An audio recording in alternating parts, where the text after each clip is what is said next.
The thing that worries some people about online Bitcoin transactions is that every aspect of the process takes place digitally. And while every trade can be traced through the network, many still find it hard to buy and sell things that essentially don't exist in real life. But there really is no need to worry. Details of each and every Bitcoin transaction are stored in the blockchain, and as long as your unique keys are stored safely, then everything else will be perfectly fine. Fundamentally, each Bitcoin transaction goes like this. Each Bitcoin has a unique public address, which is a randomly generated collection of letters and numbers.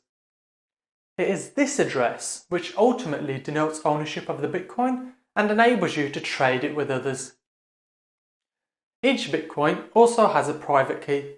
This is another unique code and one which is known only to the holder. So if you wish to sell Bitcoins to another party, you use your private key to send the Bitcoin to the buyer's public address.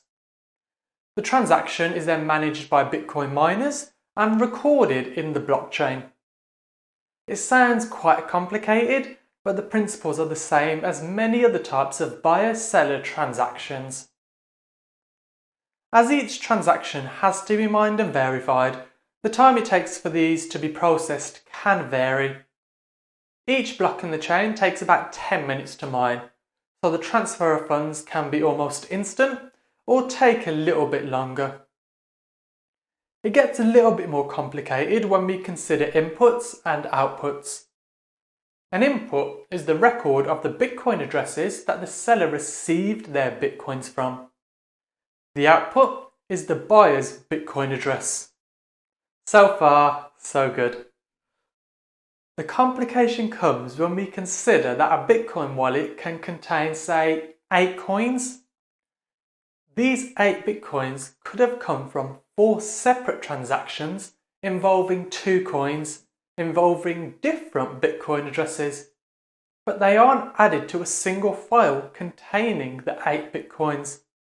They remain as 4 distinct transactions. So when the seller wants to send, say, 4 of these coins to a buyer, the transaction will go through using different amounts to add up to that 4. And this example uses simple calculations. Often Bitcoin transactions will involve fractions. These are invariably more complex and usually involve the seller getting Bitcoin change and having to store this in their wallet.